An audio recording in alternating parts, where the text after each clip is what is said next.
திடீர்னு திமுகவை திட்டுவாரு, திடீர்னு திமுகவை ஆதரிப்பாரு, பெரியாரை தூக்கி பிடிப்பாரு, அவர் தான் கொள்கை தலைவர்னுவாரு, அதே பெரியாரை இழிவா பேசுவாரு, முருகன் எம்முப்பாட்டுன்னுவாரு, முருகனை வந்து தீவிரவாதி கையில வேலை வச்சு அவரு ஏதோ 50 தொகுதியை தேர்றாரு. முதல்ல அவரு ஜெயிக்கிற மாதிரி ஒரு தொகுதி எங்கேயாவது தேட சொல்லுங்க, அப்புறமா 50க்கு போலாம். ஒரு தொகுதியில கூட சீமான் அவர்கள் ஜெயிக்க வாய்ப்பு இல்லைன்னு சொல்றீங்க. இவங்களை அழிக்க யார் வராங்கன்னு நீங்க நினைக்கிறீங்க?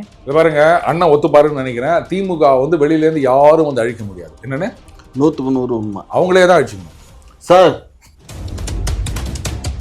மதுரை மேற்கு விஜய், கும்மிடிப்பூண்டி விஜய், அரக்கோணம் விஜய், சோழிங்கநல்லூர் விஜய், ரிஜெக்டட். ஓ, அவங்கள நிப்பாட்டிடலாம். அவ்வளவுதான். நல்ல ஐடியா இல்ல? கரெக்டா? சூப்பர். 234 தொகுதியிலேயே நீங்க கும்மிடிப்பூண்டியில ஆரம்பிச்சு சங்கரங்கோயில் வரைக்கும் எங்க இருந்தாலும் விஜய் விஜய் விஜய்.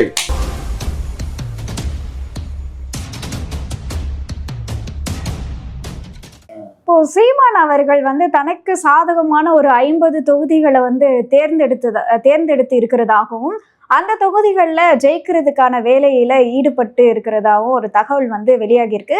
அவருக்கு சாதகமான 50 தொகுதினா எந்தெந்த தொகுதிகள்லாம் இருக்கும்னு நீங்க நினைக்கிறீங்க?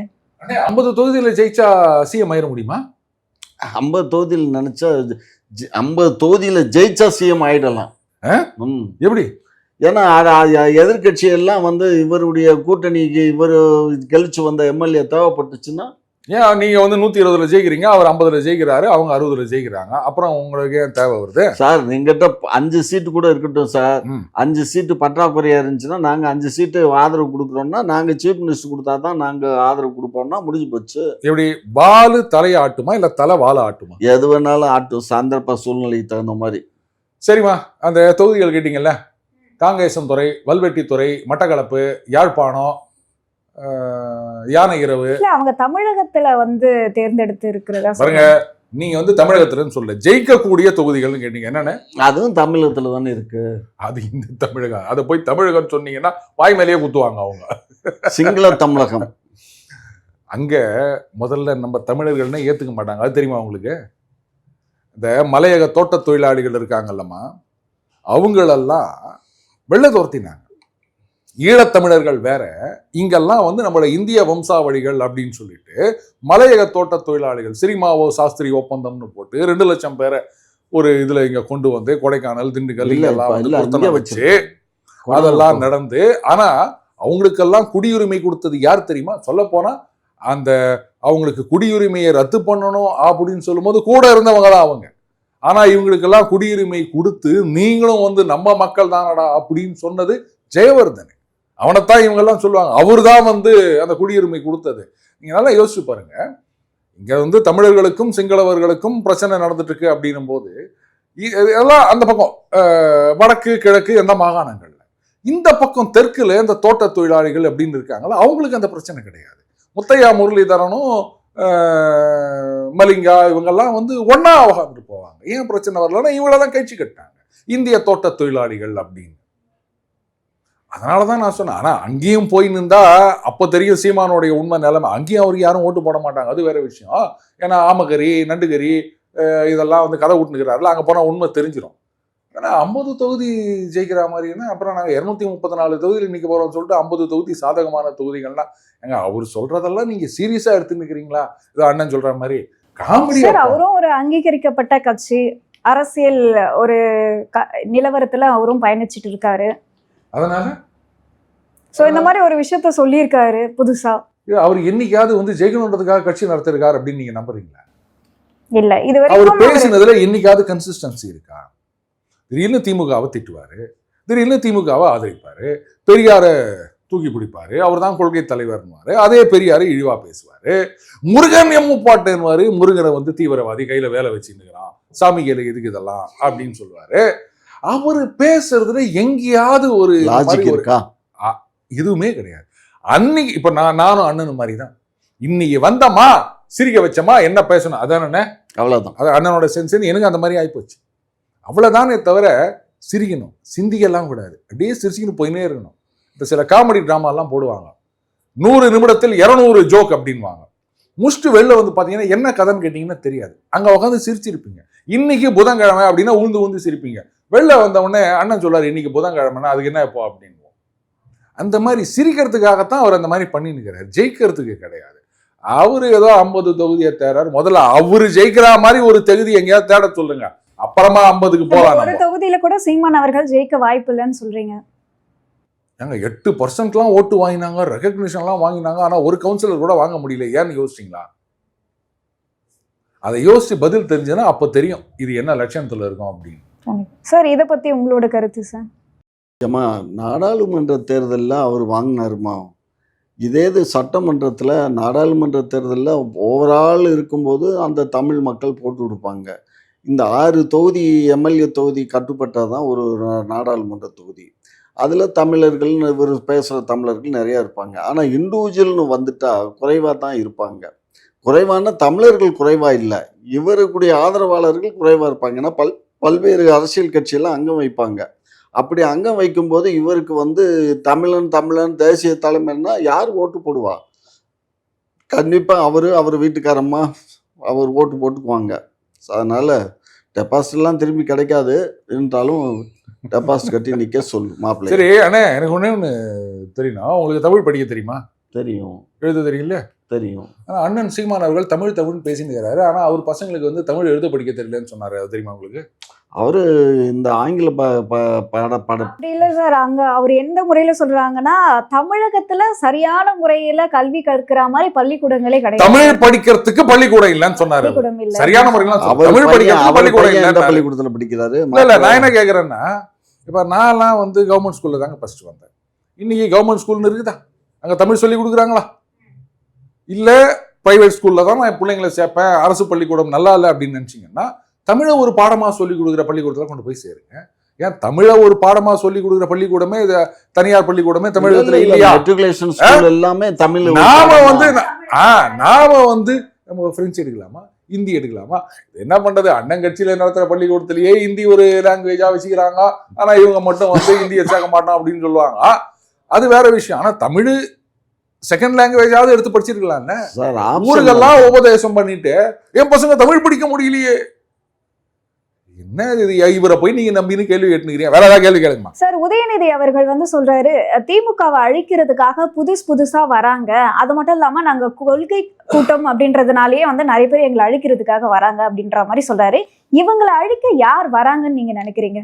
பாருங்க, அண்ணன் ஒத்துப்பாருன்னு நினைக்கிறேன். திமுக வந்து வெளியில இருந்து யாரும் வந்து அழிக்க முடியாது. என்னன்னு 100க்கு 100 உண்மை. அவங்களே தான் அழிச்சிக்கணும் சார். என்ன சார் நீங்க எப்படி ஒரு குண்டா போடுறீங்க? வேற என்ன பண்ண முடியும்? நாங்க எதுக்காக நமக்கு நாமே திட்டம், அதான் நமக்கு நாமே திட்டம் வேற. இது நாங்க கட்சி, நாங்க எதுக்குங்க அழிக்கிறோம்? நாங்க யாரும் அழிக்க மாட்டோம். 67க்கு அப்புறம் 71 அப்ப பாத்தீங்கன்னா கொள்கை கூட்டணி அண்ணனுக்கு தெரியும்னு நினைக்கிறேன். இந்திரா காங்கிரஸோட கூட்டணி வச்சாங்க. காமராஜர் தலைமையில் இருந்த காங்கிரஸ் ஒண்ணு இல்லாம பண்ணணும்ன்றதுக்காக அப்ப இந்திரா காங்கிரஸ் என்ன பண்ணாங்க, அந்த மாதிரி ஒரு லட்சிய கூட்டணி நீங்க பார்த்திருக்கவே முடியாது. இன்ஃபேக்ட் நான் அப்ப பிறக்கவே இல்லைன்னு இருந்தாலும் எனக்கு தெரியும், சொல்றேன். இந்திரா காங்கிரஸ் சட்டமன்றத்துல எவ்வளவு சீட்டு கொடுத்துருப்பாங்கன்னு நினைக்கிறீங்க? ஒரு சீட்டு கூட வானான்ட்டாங்க, டோட்டலா வானான்ட்டாங்க. எங்களுக்கு பாராளுமன்றத்துல மட்டும் சீட்டு கொடுங்க, நம்ம லட்சிய கூட்டணி வச்சுக்கலாம், அந்த காமராஜ் காங்கிரஸ் ஒண்ணு இல்லாம பண்ணணும் அப்படின்னு கூட்டணி வச்சதுனால தான் வந்து அமோகமா ஜெயிச்சாங்க.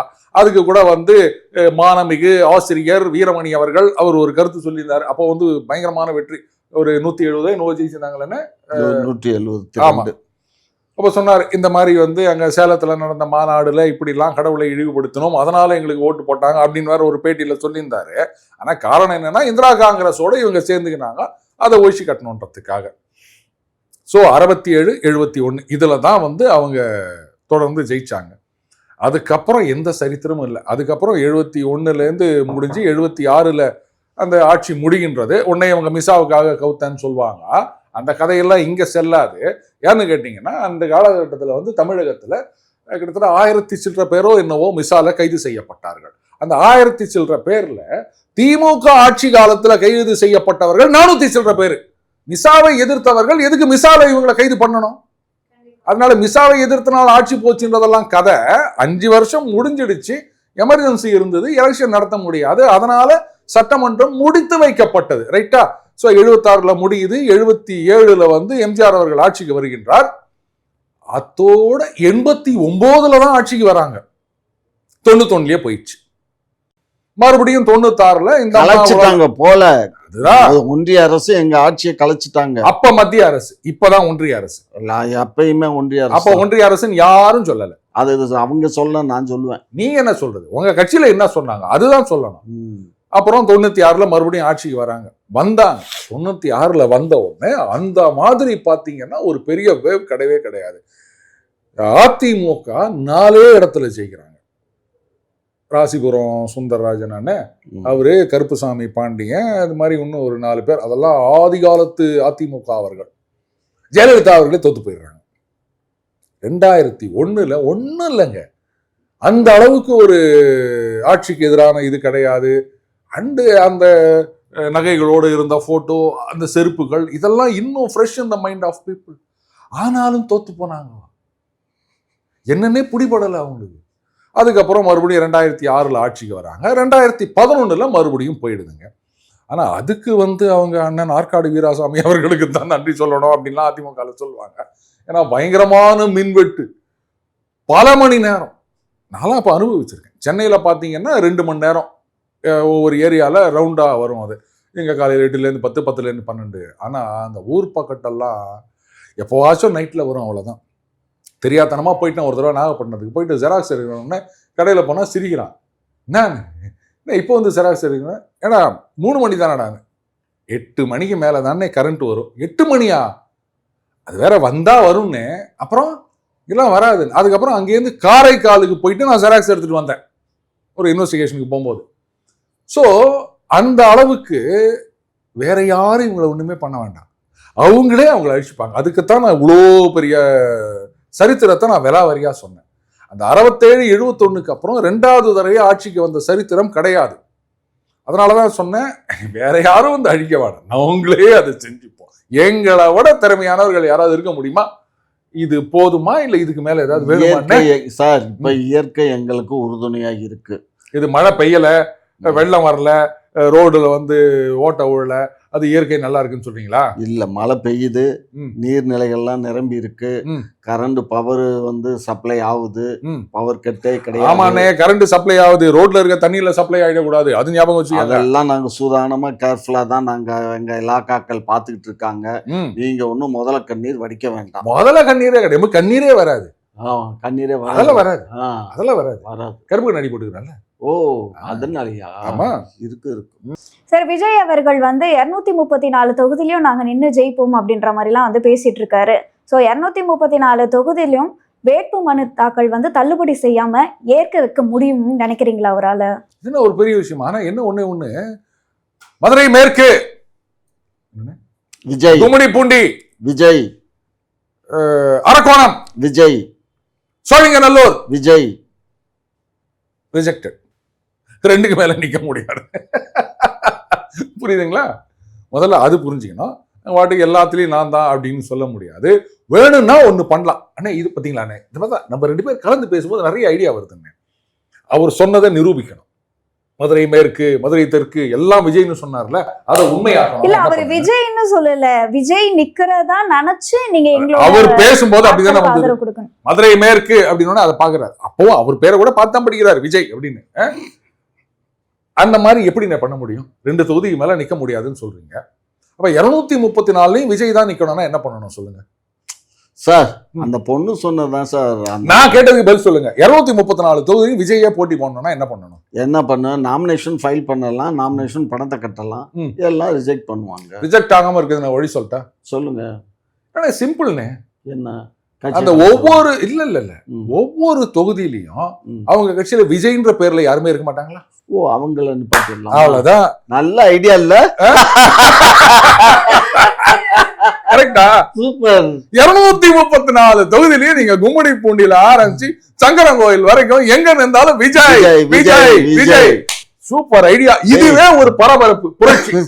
தாவேகா தொண்டர்களே நன்றாக பார்த்துக்கொள்ள, எங்க போனாலும் விஜய் பேர் வச்சிருந்தா அவங்களுக்கு சான்ஸ்.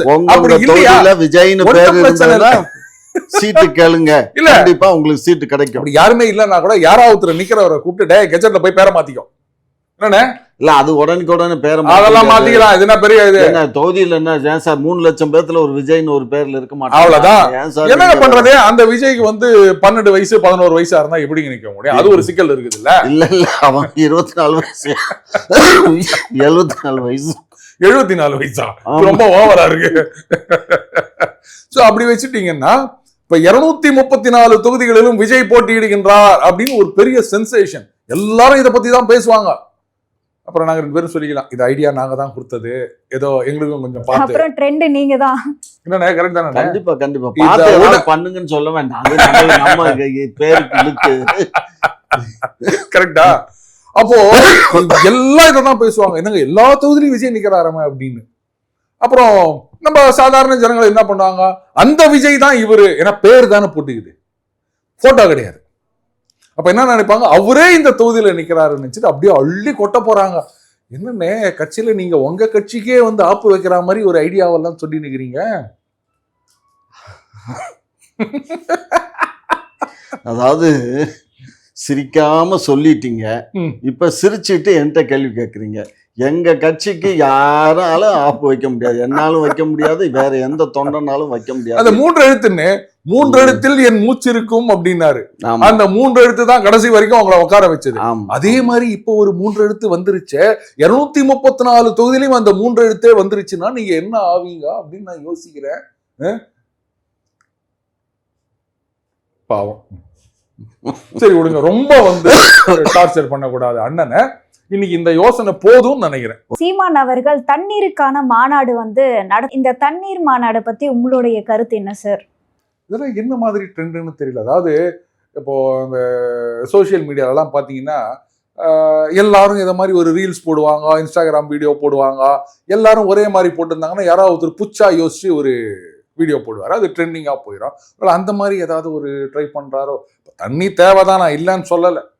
அதுக்கு வந்து முக்கியத்துவம் கொடுக்கணும், மாடுகளுக்கு முக்கியத்துவம் கொடுக்கணும், மரங்களுக்கு முக்கியத்துவம் கொடுக்கணும். அதனால தான் பார்த்தீங்கன்னா தமிழக அரசாங்கத்தில் காலமா வந்து வீட்டுக்கு ஒரு மரம் வளர்ப்போம் அப்படின்னு சொல்லி நிற்கிறாங்க. ஆனால் சில பேர் கேட்டால் என் பிள்ளையத்தான் மரமாக வளர்த்துக்கிறேன், ஒன்றுத்துக்கு பிரயோஜனம் இல்லை அப்படின்னு வேற சொல்லுவாங்க. சார் அப்பார்ட்மெண்ட்ல போய் எங்க சார் இப்போ சென்னையில் இருக்கோம், நம்ம அப்பார்ட்மெண்ட்ல குடி இருக்கோம், ஒண்டி குடுத்தனத்துல இருக்கோம், நம்ம எங்க போய் மரத்தை வளர்க்கறது? ஓஎஸ்ஆர்னு இருங்க ஓஎஸ்ஆர்னு 10% ஒதுக்கி வைக்கிறாங்கல்ல, எல்லாம் வளருது. வளர்க்கணும், அதுல வளர்க்கிறோம். சட்டம் போடுங்க. அந்த மழை நீர் சேகரிப்பு அப்படின்னு ஜெயலலிதா அவர்கள் சட்டம் போட்டதுனாலதானே இன்னைக்கு எல்லாரும் இதை பண்ணிட்டு இருக்கிறாங்க. போன வருஷம் நான் நீங்க சொன்னல, நம்ம செக்ரட்டேரியட் லெவல்ல வந்து டிஸ்கஸ் பண்றாங்க. அந்த ஓஎஸ்ஆர் லேண்ட் எல்லாம் இருக்குது இல்லையா, அதுக்கு அடியில சம்பு கட்டி இந்த மழை தண்ணியை சேர்த்து வைக்கலாமா, இந்த வெள்ளமா வருது இல்ல அதை சேர்த்து வைக்கலாமா அப்படின்னு ஒரு ப்ரப்போசல். அது இதுக்கப்புறம் ஒன்றும் நடக்கல, அது வேற விஷயம். இல்ல அது போட்டாங்க கோடிக்கணக்கு அதிகமான. அதெல்லாம் ஒண்ணும் கிடையாதுங்க, அதெல்லாம் தாராளமா பண்ணலாம். அதை எப்படியோ பேசினாங்க, அதோட விட்டாங்க, அவ்வளவுதான், விடுங்க, அது வேற விஷயம். தண்ணிக்கு இம்பார்ட்டன்ஸ் கொடுக்க வேண்டியதுதான்.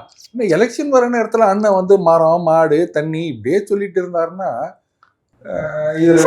இந்த மாதிரி விஷயங்கள் அவர் பண்ணாலுமே அவர் பக்கம் ஒரு கவனம் திரும்புது இல்லையா? இன்னும் சீமான் அவர்கள் மக்களை சந்திக்கக்கூடிய நேரத்துல நான் சொன்னேன், இந்த ரீல்ஸ் போடுறவங்க வித்தியாசமா யோசிச்சு ஏதாவது பண்ணுவாங்க, அது வந்து லைக் விழும், ஷேர் வரும், கமெண்ட் வரும். ஆனா கடைசி வரைக்கும் அந்த ட்ரெண்ட் ஓடாது, ஓட்டு வருமா, புரியுதுங்களா? ஏன்னா அதுக்கப்புறம் வேற ஒருத்தன் யோசிச்சு வேற ஒண்ணு போடுவான். அப்படியே ஜனங்க களம் 8ல இப்போ இவருடைய சேவல் அப்படின்னா கபால் அங்க போயிருவாங்க. என்னன்னு உண்மைதான், அது ஓட்டெல்லாம் வராது. அப்படியே ட்ரெண்டிங்ல இருக்கணும், ஜனங்க பேசணும், காமெடியா இருக்கணும். அதுக்கு தானே அவர் கட்சி நடத்துறாரு. ஸோ அதுக்கு இந்த மாதிரி பண்ணிட்டு போறாரு. அடுத்தது இது எனக்கு என்னன்னா, மரம் ஆயிடுச்சு, மாடு ஆயிடுச்சு, தண்ணி ஆயிடுச்சு, நாளைக்கு வந்து நெருப்புக்காக ஒரு மாநாடுன்னு சொல்லிட்டாருன்னா என்ன பண்றது? கொளுத்தி விட்டுருவாரோ பயமா. நம்ம இங்க கொளுத்தி விட்டுனுக்கிறோம் இந்த மாதிரி ஒரு மாநாடுன்னு. அதுக்கப்புறம் ரோட்டு ஓரத்துல இருந்து பீடி சிகரெட் பிடிக்கிறவெல்லாம் பேஜாரு, பத்தி குச்சி கீழா டேய் நெருப்பு இருக்குது வா அப்படின்னு மாநாடு கூட்டு போயிடுவாங்க. அடுத்தது ஆகாசம், இதுவாது பரவாயில்ல, ஆகாசத்துக்கு மாநாடு போட்டாருன்னா எங்க போவாரு? பாராசூட் கட்டின்னு குதிக்க வேண்டியதானா? ஏறிடுவாங்க. சார் இந்த மாநாடு பத்தி உங்களோட கருத்து? அண்ணன் தலைமை தாங்க போறாரா? இதெல்லாம் நல்ல விஷயங்கள் தான். ஆனா நல்ல விஷயங்களை போயிட்டு இவர்கிட்ட கேக்குறீங்களே, இதுக்கும் தேர்தலுக்கும் என்ன சம்பந்தம் சார்? பொதுவாவே ஒரு கட்சிகள் வந்து மாநாடு நடத்துறாங்க அப்படின்னா நாங்க மக்களோட மக்களா நாங்க இருக்கோம், உங்களுக்கு மரம் வந்து ஓட்டு போட போதா இல்ல மாடு வந்து ஓட்டு போட போதா? மூலமா அவர் வந்து ஒரு விழிப்புணர்வு. தண்ணி ஓட்டு போடாது, ஆனா ஓட்டு போடும் போது தண்ணி தேவைப்படும். என்னண்ணே அண்ணே பூத்துல தண்ணி வச்சிருப்பாங்கண்ணே. இந்த தண்ணீர் படத்துல அவங்க வந்து எங்க அத்திப்பட்டி கிராமத்துல தண்ணியே இல்ல, அரசாங்கம் எந்த நடவடிக்கையும் எடுக்கல அப்படின்னு சொல்லிட்டு நாங்க தேர்தலை புறக்கணிக்கிறோம் அப்படின்னு சொல்லுவாங்க. பாத்தீங்களா இந்த படம்? அப்ப என்ன பண்ணுவோம், ஒரே ஒருத்தன் மட்டும் நேரா அந்த போலிங் பூத்து ஊருக்காரங்க எல்லாம் பாப்பாங்க, என்னடா நாங்கெல்லாம் ஓட்டு போடக்கூடாதுன்னு சொல்றோம், நீ பாட்டுக்கு பூத்துக்குள்ள போறியா அப்படின்னு. நேரா உள்ள போவான். அங்க வந்து அந்த போலிங் ஆபீசர் எல்லாம் இருப்பாங்களா, அவங்களுக்கு ஒரு பானையில தண்ணி அங்கேயிருந்து எடுத்துன்னு வந்திருப்பாங்க, டவுன்ல இருந்து தண்ணியை குடிச்சிட்டு வெளில வந்துருவான். சோ அந்த தண்ணியை சொன்ன நீங்க உடனே ஓட்டுக்கு அந்த தண்ணியா, அது 10 ரூபா மேல வச்ச தண்ணியா, இல்ல இந்த QR கோடு வச்ச தண்ணியா அப்படிலாம் என்ன கேட்காதீங்க. குடிக்கிற தண்ணி H2O அதை சொன்னேன் நான். எந்த தண்ணின்னா என்ன சார், தண்ணி குடிக்கிறவன் குடிச்சிட்டு போறான், அவங்களை எல்லாம் வந்து மது பிரியர்கள்னு சொல்லுங்க, தண்ணி குடிக்கிறான்னு சொல்லாது. குடிகாரர்கள்னு சொல்லக்கூடாது, மது பிரியர்கள் அப்படின்னு சொல்ல. அதே மாதிரி இப்ப அண்ணனுடைய பாக்கெட்ல இருந்து யாராவது பர்ஸை தூக்கிட்டு போயிட்டாங்கன்னா பிறர் பணம் விரும்பாளிகள் அப்படி சொல்லணும். எப்படின்னா பிறர் பணம் விரும்பாளிகள் அப்படின்னு சொல்லணும். அண்ணன் இப்படி எழுந்து போகும்போது நான் கை வைக்கிறேன், என்ன சொல்றாருன்னு பாக்குறேன். தப்பி தவறி பிக் பாக்கெட் அடிச்சான்னு சொன்னாரு, அவ்வளவுதான். இங்க பிறர் பொருள் விரும்புவார்கள் அப்படி சொல்லுங்க. என்னன்னா சொல்லிட்டா போச்சு சார். இப்போ அண்ணனுடைய மொபைல் நான் விரும்பிட்டேன். ஓகே சார், தப்பி தவறி அவர் கேட்கட்டும், அப்ப வச்சுக்கிறேன் நான். குக்கு செய்தி நேயர்களுக்கு மிக்க நன்றி. கிட்டத்தட்ட 60,000 சப்ஸ்கிரைபர் தாண்டி போயிட்டு இருக்கும். இதே போல தொடர்ந்து உங்களுடைய ஆதரவை அளிக்கவும். அது மட்டும் இல்லாம லைக் பண்ணுங்க, ஷேர் பண்ணுங்க, சப்ஸ்கிரைப் பண்ணுங்க.